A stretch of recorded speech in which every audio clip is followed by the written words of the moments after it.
Hello, welcome back. आज हम एक ऐसे टॉपिक पर बात करेंगे जिससे पूरे साउथ एशिया में हलचल मची हुई है।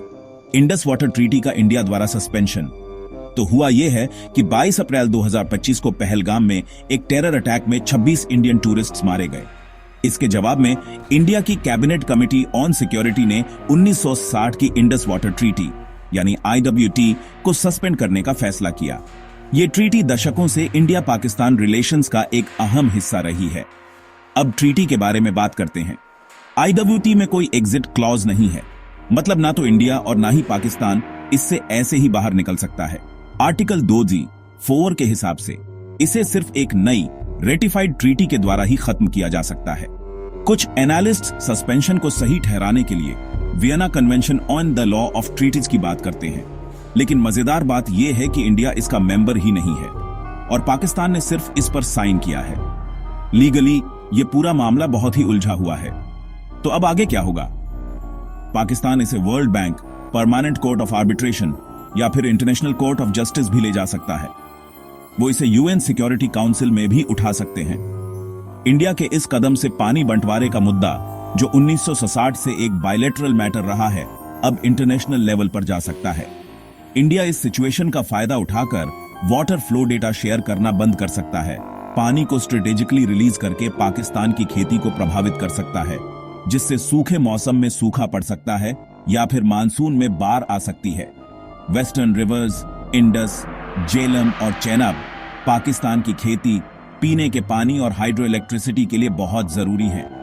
यहां कोई भी रुकावट उनके लिए मुसीबत बन सकती है। इस सस्पेंशन से पाकिस्तान में अंदरूनी झगड़े भी बाहर आ सकते हैं, खासकर पंजाब और सिंध के बीच चौलिस्तान कैनाल जैसे प्रोजेक्ट्स को लेकर। इंटरनेशनली इससे चाइना को सतलुज और ब्रह्मपुत्र नदियों के लिए डेटा शेयरिंग एग्रीमेंट्स रिन्यू करने से मना करने का एक कारण मिल सकता है। 2017 का डोकलाम क्राइसिस याद है?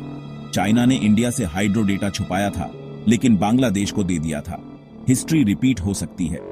और सिर्फ चाइना ही नहीं, IWT सस्पेंशन बांग्लादेश के साथ गंगा वाटर ट्रीटी के रिन्यूअल को भी प्रभावित कर सकता है, जो 2030 में एक्सपायर होने वाली है।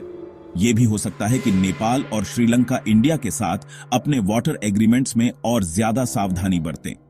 अपने देश में इंडिया को अपने IWT एलोकेशंस का पूरा इस्तेमाल करने के लिए अपने इंफ्रास्ट्रक्चर को बेहतर बनाने की जरूरत है।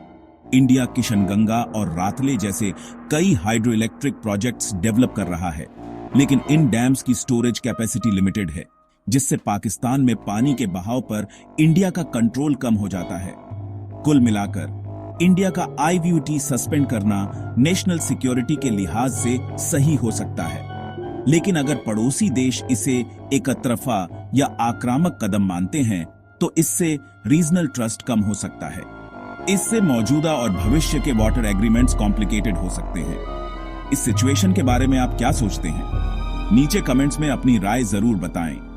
लाइक, शेयर और सब्सक्राइब करना ना भूलें, ऐसे ही इंपॉर्टेंट मुद्दों पर और ज्यादा जानने के लिए। अगली बार तक स्टे इन्फॉर्म्ड।